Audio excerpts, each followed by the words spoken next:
DZRH, member, kapisanan ng mga broadcaster ng Pilipinas.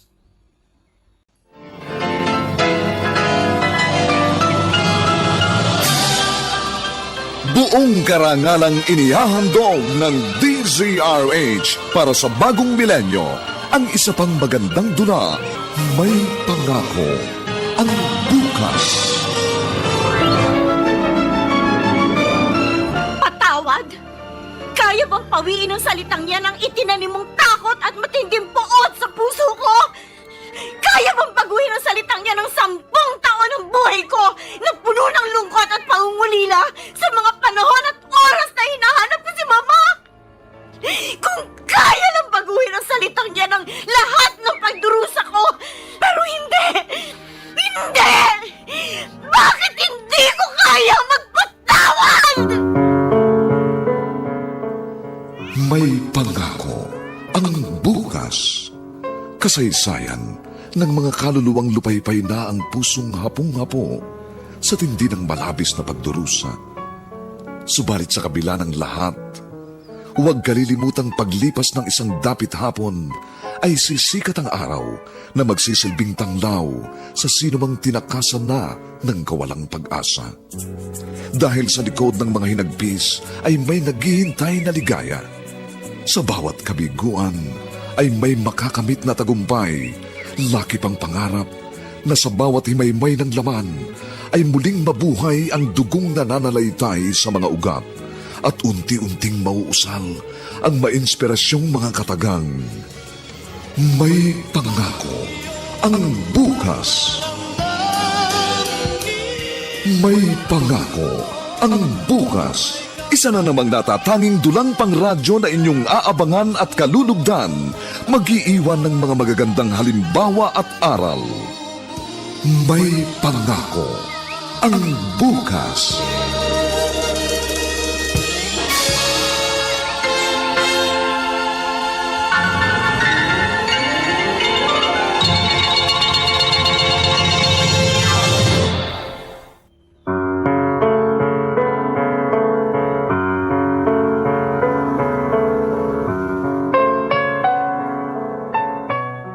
Magandang umagang muli sa inyong lahat, mga giliw naming taga-subaybay.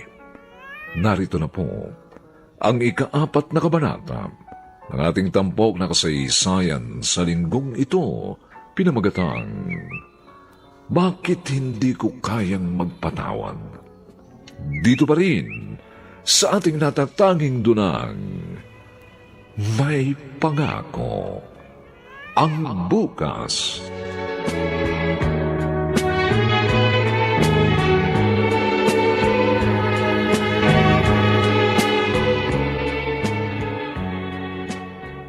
Natatakot ako.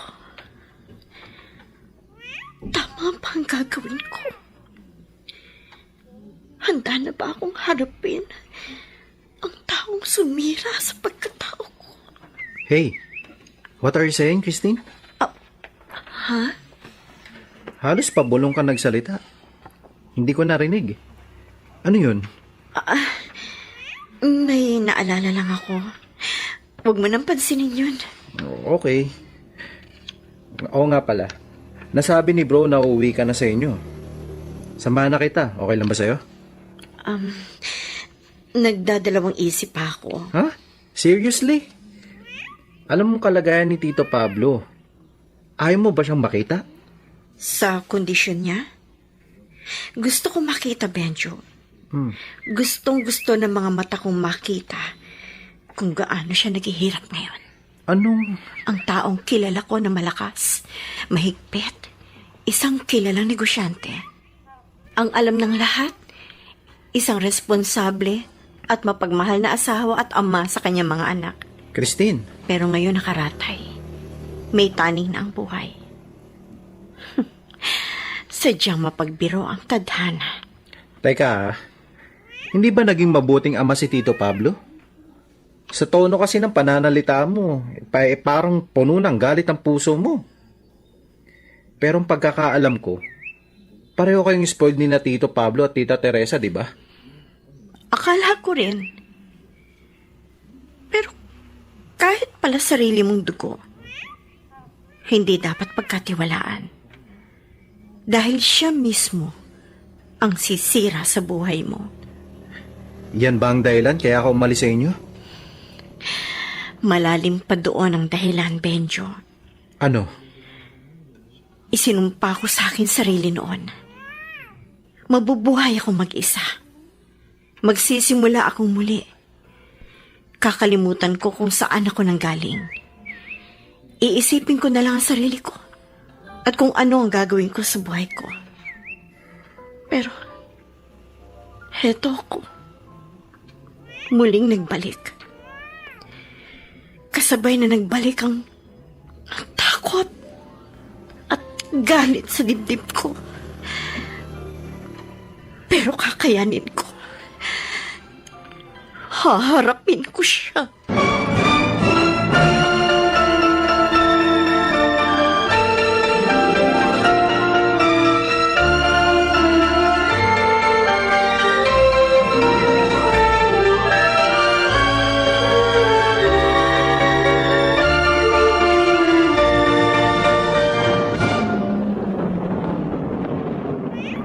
Teresa, nandito na siya!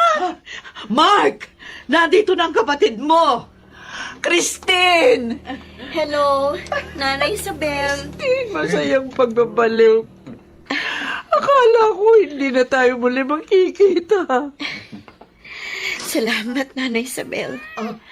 Ma, Welcome home, anak. Oh, nakahanda ng mga pagkain sa mesa. Diretso na tayo sa kusina. Kanina pa akong gutom sa kahihintay sa inyo eh. Wow! Ikaw ang nagluto, bro? Siyempre si Aling Sabel. Magagawa ko bang sirain ang tiyan ng kapatid ko sa unang araw ng pag-uwi niya? Niluto ko lahat ng mga paborito mo, Christine.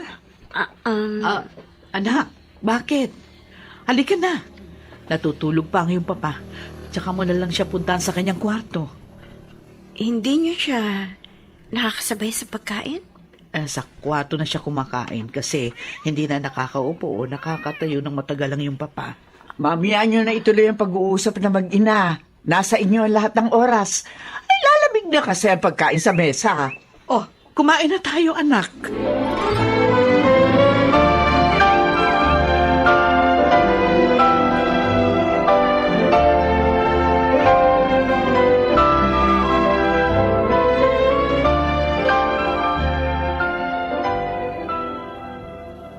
Wala akong pinabago sa kwarto mo. Halos araw-araw maglinis dito si Aling Isabel. Naalala ko, ayaw na ayaw mo noong may ginagalaw sa iyong gamit. Noon yun, Mama. Hindi na ako katulad ng dati. Gusto kong ipabago lahat. Ayoko may makita ni isa man sa mga lumang gamit sa kwarto na ito. Oo, sige anak. Sasabihin ko agad kay Aling Isabel. Total renovation ang gagawin ko sa kwartong ito. Pati na ang kulay. Hindi ko gusto. Oh, tamang-tama. Magaling dyan ang kapatid mo. Pwede ho bang pasimulan na agad ang patrabaho? At saka anak, pwede mong gamitin yung guest room. Sa kondisyon ng iyong papa, baka hindi makabubuti. Oo nga pala, nakalimutan ko. Iba na nga pala ang kondisyon ng papa. Pasensya na ho. Sige ho, doon muna ako sa guest room. Hindi naman na matatagalan, hindi ba? May papaayos ko ng kwartong ito. Anak.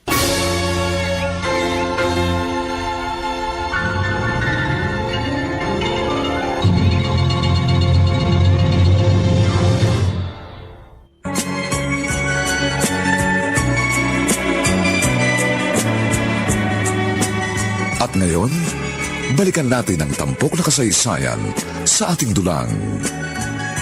May pangako ang bukas.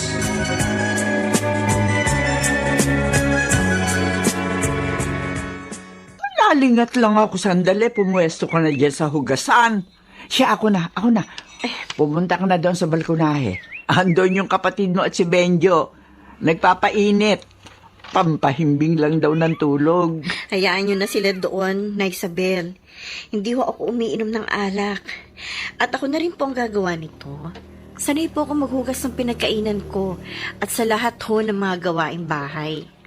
Wala po akong katulong, kaya natuto na lang po ako. Oh, Bilib ako sa iyo, Christine. Matagal kang nanirahan sa ibang bansa, pero malalim ka pa rin magsalita ng Tagalog. Siyempre po, na Isabel. Purong Pilipino yata itong alaga nyo. Teka nga. Kanina mo pa hinuhugasan sa tubig ang mga pinggang yan. Gamitan mo na ng smart dishwashing. Oo nga ho pala. Nalibang na ako sa kwentuhan natin. Siya nga pala. Nakita na ba kayo ng papa mo? Hindi pa ho. Sa bagay, nauunawaan kita. Ako man ay pinanghihinaan sa tuwing pumapasok ako sa kwarto ng papa mo. Kailangan mo magpakatatag, Christine. Tuparin mo na ang kahilingan ng papa mo. Puntahan mo na siya.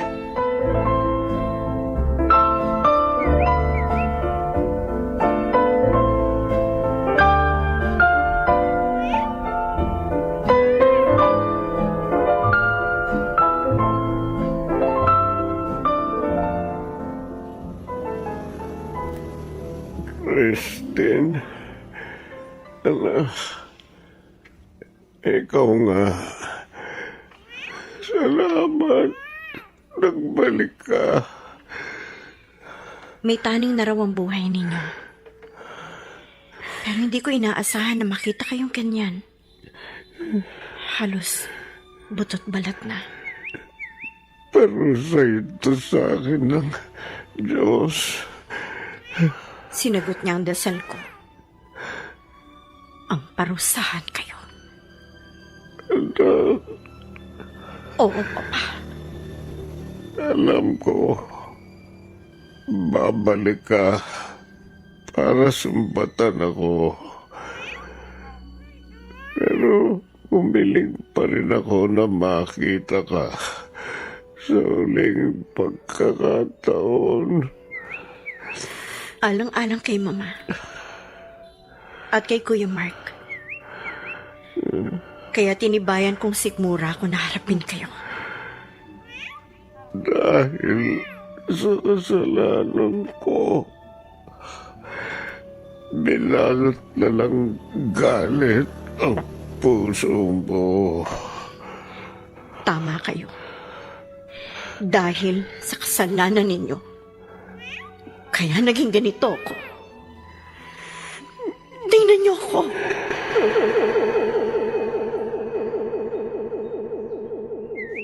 Teresa.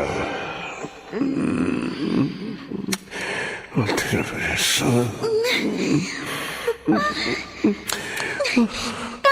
Hindi po ako si Mama. Lasing na lasing po kayo. Teresa, sige na. Sige na naman. Teresa. Po, hindi ako si Mama. Bitiwan niyo ako.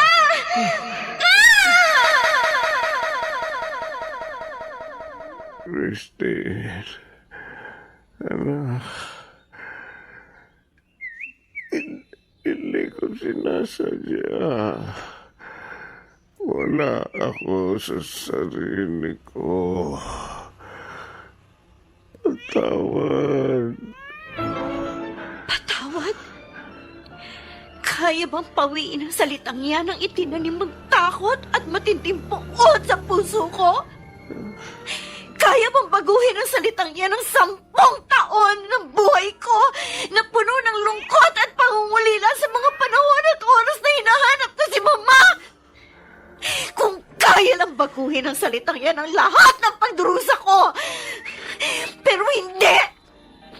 Hindi! Bakit hindi ko kaya magpatawad? Diyos ko! Ah! Mama!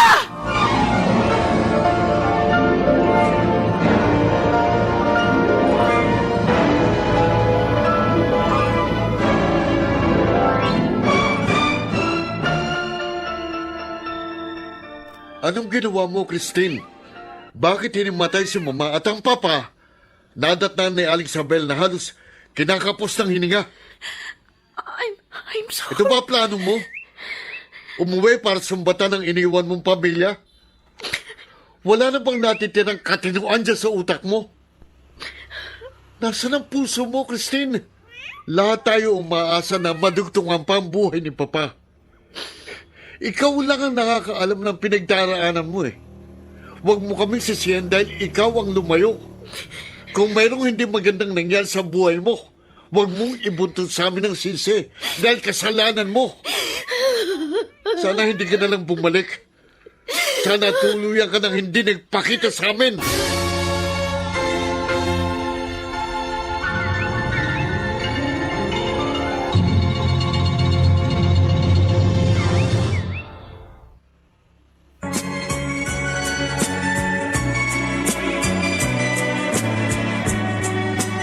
At ngayon, balikan natin ang tampok na kasaysayan sa ating dulang.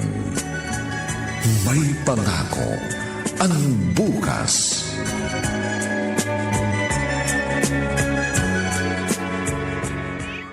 Ma, bakit bumango na kayo? Maputla pa kayo. Ang mabuti pa tawagan ko si Dr. Mark, Llagas. huwag mo akong alalahanin. Ang kapatid mo, kailangan ko siyang makausap. Nasa kwarto ho siya, nag-iimpake. Bakit? Aalis uli si Christine? Hindi makabubuti sa inyo ni Papa na manatili siya sa bahay na ito. Hindi. Huwag mong paalisin ang kapatid mo. Pigilan mo siya. Damay tayo sa galit niya eh. Sinisisi niya kayo ni Papa sa nangyari sa buhay niya. Oh, nauunawaan kita, anak. Pero tulad ko, wala rin akong alam. Inakala ko kagustuhan niyang umalis ng bahay noon. Nasaktan ko ang kapatid mo. Yung pala, kinailangan niya talagang lumayo. Hindi para saktan tayo, kundi para hilumin ang takot at puot sa kanyang puso. Mama? Wala tayo sa kanyang tabi ng mga panahong kailangan niya ng karabay. Pakiramdam niya mag-isa na lang siya. Hindi totoo yun, Mark. Kung alam ko lang, sana hindi namayan ko siya. What are you saying, Ma? Anong hindi ko alam? Anak, Anong dapat kong malaman? inabuso ng iyong papa ang kapatid mo. Hindi! Hindi!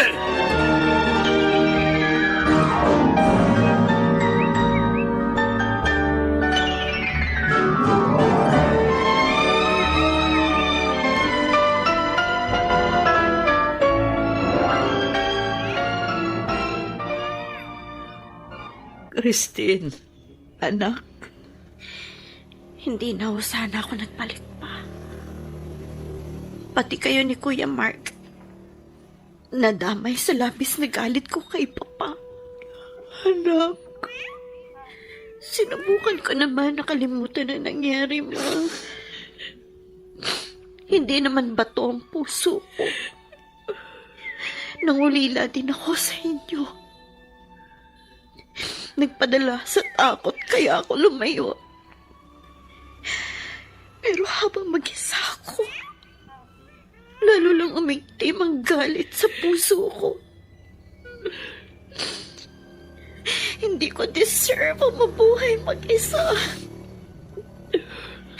Karapatan ko mabuhay na masaya at malaya. Pero dahil sa ginawa sa akin ni Papa, anak ko, patawarin mo ako. bakit hindi ko kaya magpatawad? Hindi ako masama, Ma. May takot pa rin ako sa Diyos. Pero bakit hindi kaya ng puso ko patawarin si Papa? Matagal na nanahan sa puso mo ang matinding puot. Pero hindi sa habang panahon, mananatili ito sa iyong dibdib. Tutulungan ka namin, anak. Hindi kita hahayaang mag-isa sa pinagdadaanan mo. Hindi pa huli ang lahat. Mahaba pa ang panahon. Marami pang bukas ang darating. Hindi kita bibitiwan. Tutulungan kitang hilumin ang galit sa iyong dibdib. Hindi kita hahayaang mag-isa.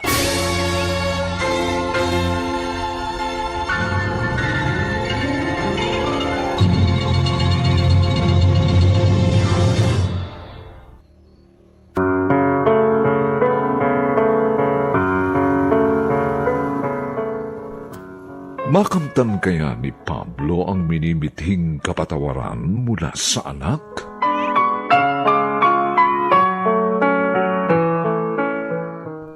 Mga nagsiganap, Lionel Benjamin, Rosana Villegas, Phil Cruz, James Squaton, Susan Robles, at si Chiquit del Carmen Amor sa papel na Christine.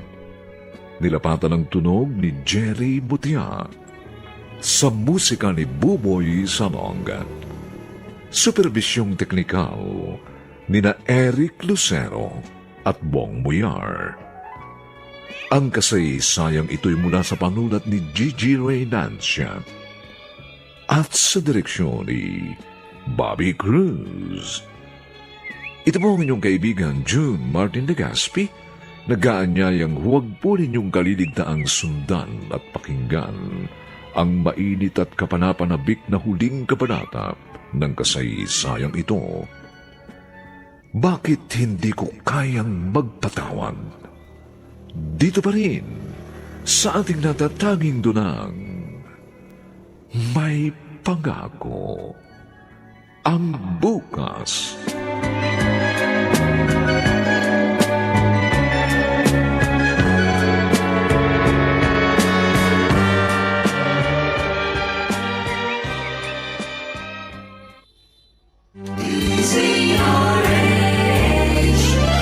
DZRH, member, kapisanan ng mga broadcaster ng Pilipinas. DZRH, member, kapisanan ng mga broadcaster ng Pilipinas.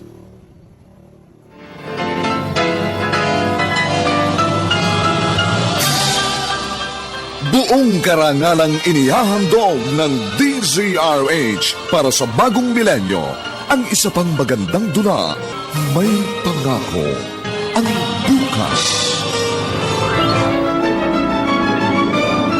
Patawad? Kaya bang pawiin ang salitang yan ang itinanim mong takot at matinding puot sa puso ko?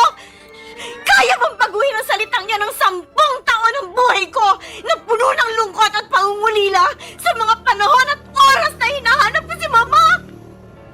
Kung kaya lang baguhin ang salitang yan ng lahat ng pagdurusa ko, pero hindi! Hindi!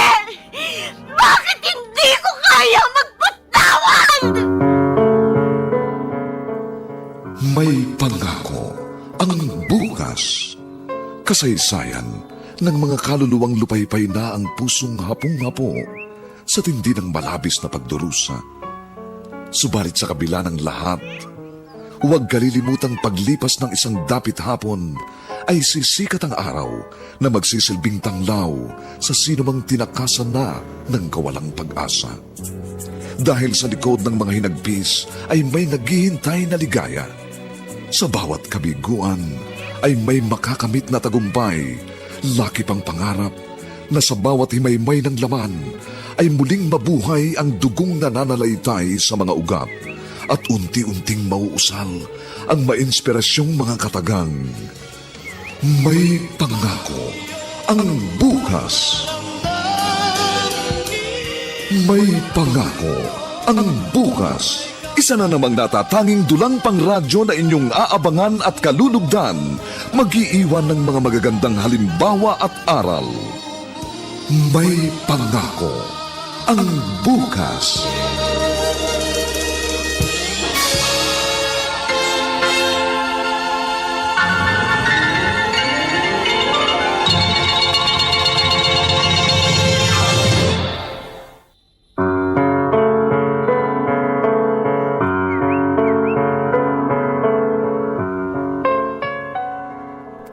Magandang umagang muli sa inyong lahat, mga giliw naming tagapakinig.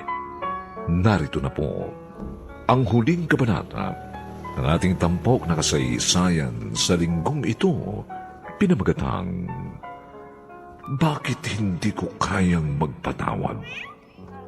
Dito pa rin sa ating natatanging dunang May Pangako ang bukas.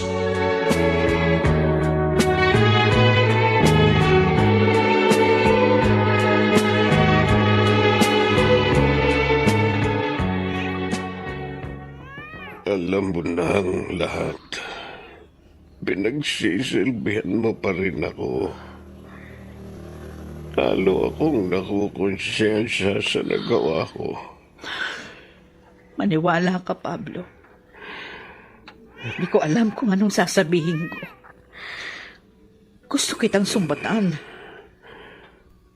Pero sa kalagayan mo, wala akong magagawa. Kundi ang magdasal. Naway patawarin ka ng Diyos sa iyong ginawa. Parusa ito ng Diyos sa akin. Alam ko, itong kabayaran sa malaking kasalanang nagawa ko. Tatanggapin ko ito ng buong puso. Teresa, huwag mo kong kasuklaman. Mahal kita. Mahal kita ng buo kaysa sa ating mga anak. Ni minsan hindi ko kinaligta ang pagsilbihan ka. Buong buhay ko binigay ko sa iyo. Ang buong pagtitiwala. Nangisilang ko noon ang ating mga anak. Isa lang ang hiniling ko sa iyo. Natatandaan mo pa ba? Ang maging mabuti at huwarang magulang sa kanila.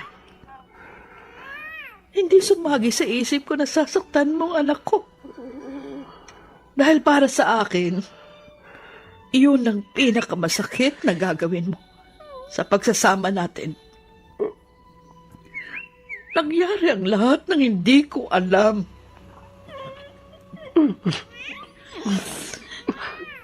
Tama ang sinabi ni Christine. Nagbulag-bulagan ako. Nagbingi-bingihan. Ramdam ko na may problema noon sa ating pamilya. Lalo na sa inyo ni Christine. Bigla mo na lang hindi siya kinakausap.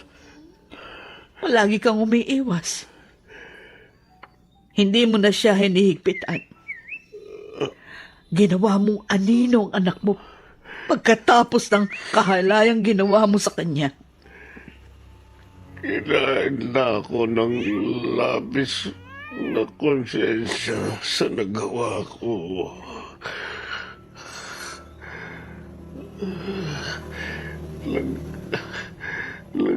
Sa walang kibuha para takasan ang nagawa ko. Kaya wala kang ginawa nung umalis si Christine. Hindi mo siya hinanap. Nakahinga ako ng maluwag. Sa pag-alis ni Christine, pakiramdam ko, malaya na ako. Ikaw ang sumira sa pagkatao ng anak ko, Pablo. Patawarin ka nawa ng Diyos. Araw-araw kong pinagsisihan ang kasalanan ko sa anak natin.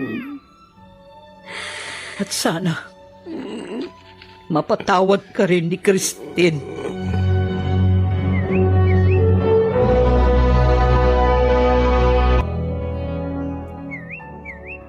Pwede ba tayong mag-usap ng kapatid sa kapatid? Kuya, huwag mo sana akong kasuklaman sa nangyari. Hindi ko gusto na masaktan si Mama at ikaw. Paano ko gagawin yon? Kapatid kita. Mahal na mahal kita, bunso. Kuya, Ang laking gago ng kuya mo, no? Ikaw na nga itong nagtiis. Ikaw pang nasumbatan at pinagtabuyan ng sarili mong kapatid. lumabis na ang galit ko, kuya. Marami nang nadamay.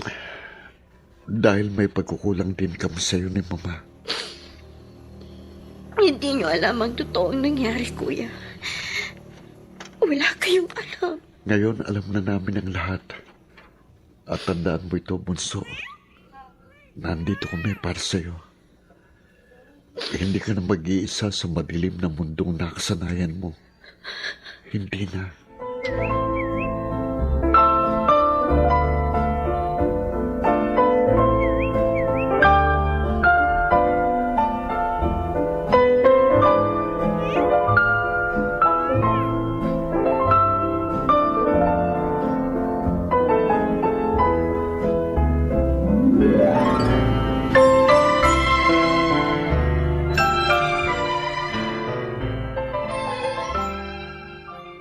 Salamat at hindi mo itinuloy ang pag-alis mo, Christine.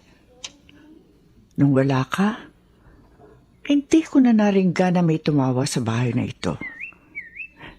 Ilang buwan lang mula na umalis ka, inatake na ang papa mo sa puso. At mula noon, pinabayaan na niya ang kanyang sarili. Si Teresa, hindi kailanman napagod sa pag-aalaga sa kanya. Ang kapatid mo, dahil wala ka, halos 2 beses na lamang dumalaw sa 1 taon. Kasi daw kapag nandito siya, nakakaramdam siya ng labis na lungkot. Ganon talaga kapag hindi buo ang pamilya, lalo na kapag may umalis na isa. Kayo, Nanay Isabel, ni minsan ba, hindi niyo inisip na umalis sa bahay na ito? Ha? Aba, kung kailan humantong na ako sa ganitong edad, saka mo ako paaalisin? Naku, hindi ho ganyan ang ibig kong sabihin. Naku, pasensya na po kayo sa tanong ko, Nanay Isabel. Biro lang yun. Ay, gusto ko lang makita nang ngingiti ka. Si Nanay Isabel talaga. Oh, yan na. Nakita ko na. Ay, salamat sa Diyos. Sobrang mahal niyo kami, Nanay Isabel. Oo naman, Christine. Mahirap ang katagpo ng totoong pamilya. Marami ako nakilala noon. Tanging sina Pablo at Teresa lang ang tumanggap sa akin ng buong puso. Wala pa kayo ni Mark. Alam mo ba, isinama nila ako sa kanilang pangarap na mag-asawa. Ni minsan, hindi kayo nakaramdam ng galit sa kanila? Aba, hindi lang galit. Naiinis din ako. Napapagod. Nasisimangutan ko nga si Teresa noon. Dahil ako nga lang ang gumagawa dito sa bahay. Ang mama mo walang ginawa kundi asikasuhin ng papa mo kahit sa trabaho nakabuntot pa siya. Pero hindi pa rin kayo umalis. Dahil natatakot ako mag-isa, Christine. Ang buhay ay puno ng problema. Marami kang hinihiling na hindi mo naman nakukuha. Hindi natutupad. Yun ay dahil iba ang gusto ng Diyos para sa iyo. Nanay Isabel. Kaya itinuong ko ang buhay ko sa pagsisilbi sa pamilyang ito. Ang pamilyang ito lang ang meron ako, Christine.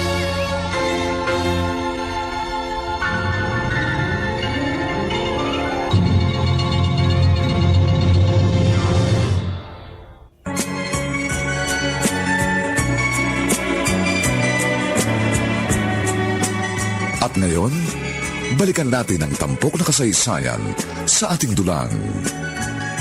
May pangako ang bukas.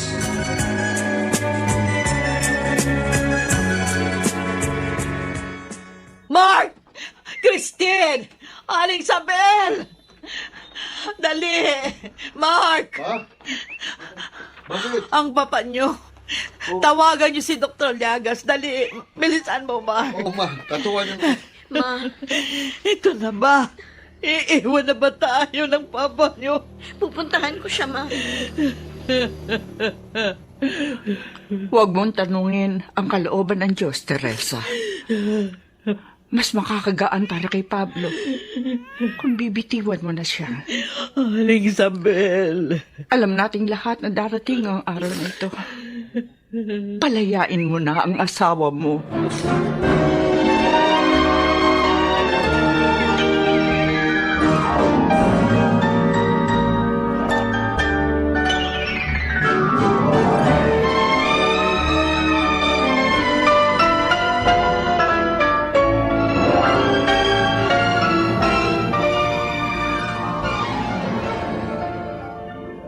Pablo, naririnig mo ba ako? Nandito kaming lahat sa tabi mo. Si Aling Isabel, si Mark, si Christine.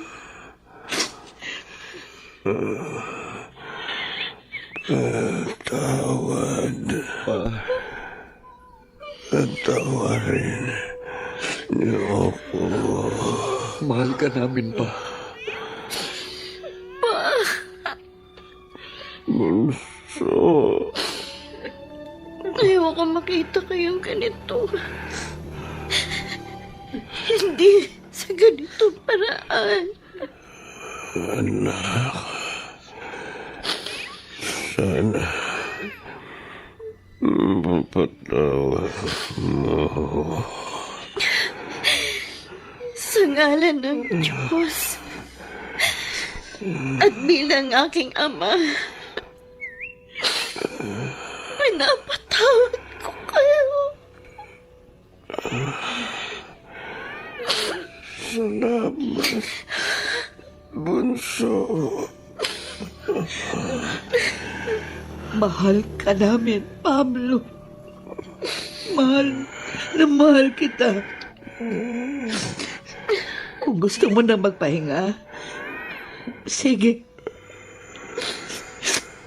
Ibabalik na kita sa totoong nagmamay-ari ng ating buhay. Magpahinga ka na, mahal ko. Hanggang sa muli nating pagkikita. Pa. Pa. Rest in peace, pa.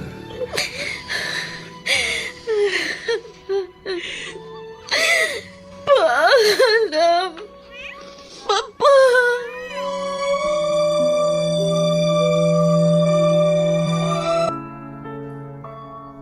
Papa,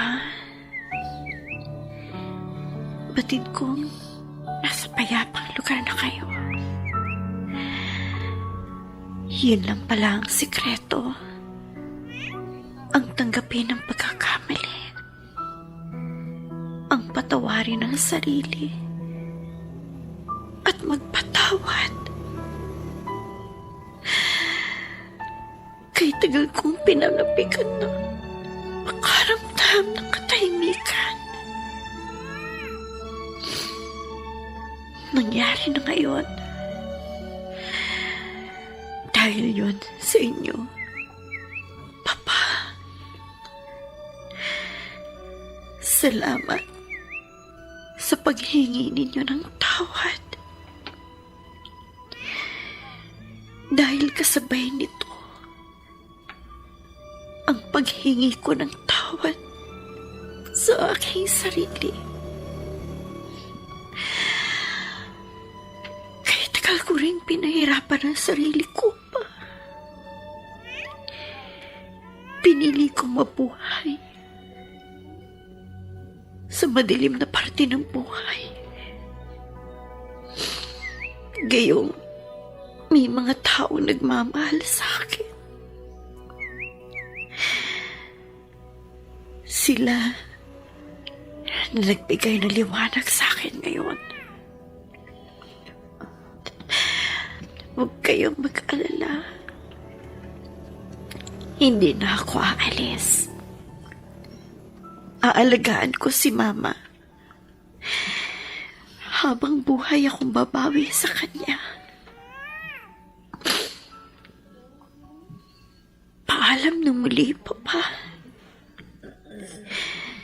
May your soul rest in peace. Christine, dumidilim ng langit. Baka abutin tayo ng ulan. Magpaalam muna tayo sa papa mo. Tsaka na lang tayo babalik. Nakapagpaalam na ako, Ma.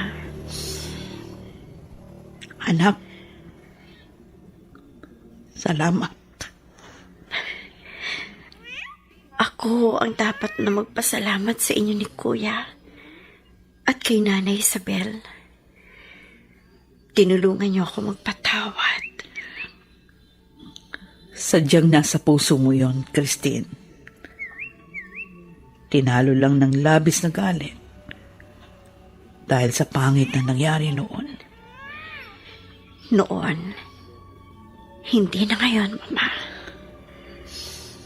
Halika na. Umuwi na tayo.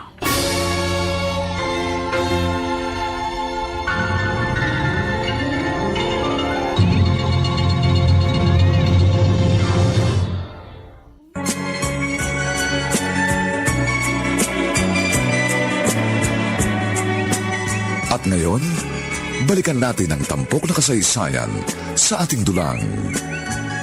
May pangako ang bukas.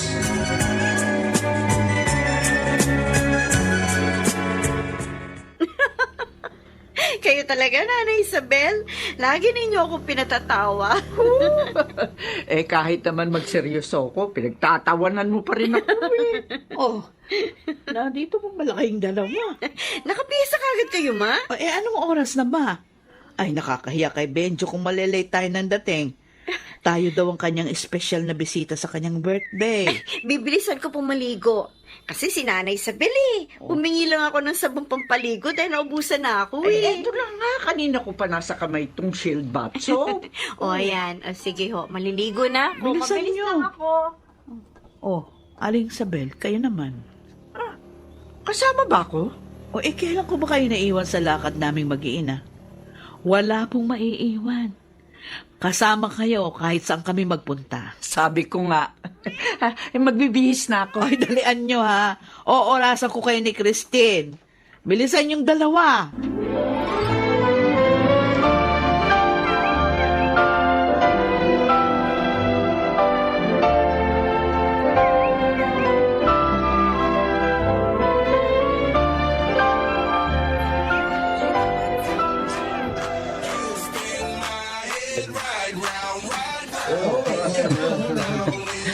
What can you say about the party? Nag-enjoy ka ba? Tinatanong mo ako? Ikaw to celebrant? Seriously? Hindi ako sanay sa party-party. Mas bet ko yung kami lang ni bro with a group of close friends. Umiinom habang nag-uusap, nagkakakwentuhan, nagkakatuwaan. Yun naman pala. Ano't nagbagong tema ng pag-celebrate mo ngayon ng birthday? Kasi gusto kong makasama ka. Jahay kasi kung yayayain kita na tayo lang eh. Alam ko hindi ka papayag. So, Sinubukan mo ba? sinubukan ng alin? Sinubukan mo ba akong yayain? Hindi. Kasi... Maraming nagkakamali sa kasi. So next time, gawin mo muna. Walang bagay na imposible. Okay? Excuse me. Hey, bro. Huh? Hey, Bro, bro. kanina ka pa ba dito? Narinig mo ba sinabi sa akin ni Christine? Hindi. Ah. Kayo nag-usap, di ba? Nilapitan kita kasi nakita kong nakaawang yung bibig mo eh. Tulala ka pero nakangiti. Sabog ka ba, bro? Ha? Oo. Sabog Sabog sa sobrang in love sa kapatid mo, bro. Wow. And this time, magtatapat na ako. Wow. Ang lakas ng loob mo ngayon, ha? Susubukan ko, bro. Walang imposible. Yes!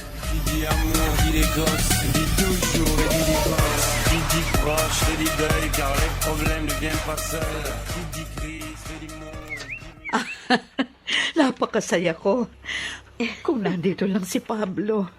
Kung nasaan man ngayon si Papa, mas masaya siya para sa akin, Ma. Oo nga, anak.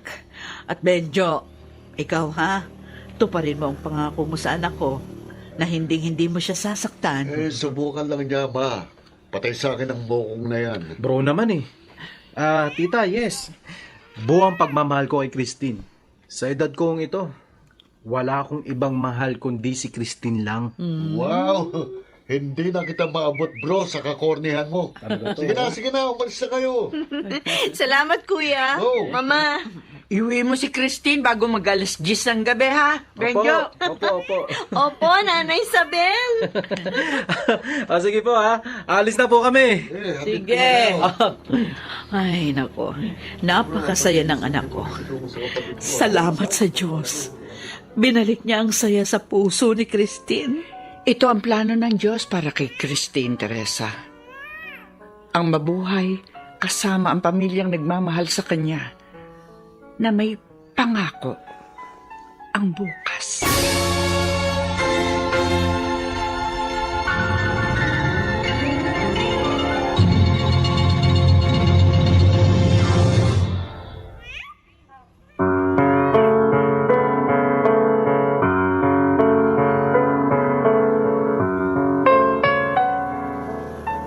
Sumainyo mga kaibigan, ang aming itinampok na kasaysayang alam po naming inyong kinalugdan at kinapulutan ng magandang aral sa buhay, pinamagatang, bakit hindi ko kayang magpatawan? Samantala, ang mga nagsiganap sa ating pagtatanghal ay sina Lionel Benjamin, Rosana Villegas, Phil Cruz, James Squatton, Susan Robles, at si Chiquit del Carmen Amor bilang Christine. Nilapatan ang tunog ni Jerry Mutiab, sa musika ni Buboy Salonga, supervisyong teknikal ni na Eric Lucero at Bong Muyar. Ang kasaysayang ito'y mula sa panulat ni Gigi Reynancia at sa direksyon ni Bobby Cruz. Ito po ang inyong kaibigan June Martin de Gaspi, nag-aanyayang sa susunod, muli po namin kayong hahatgan ng isa na namang bagot na ibang uri ng kasaysayan. Dito pa rin sa ating natataging dunang, may pangako ang bukas.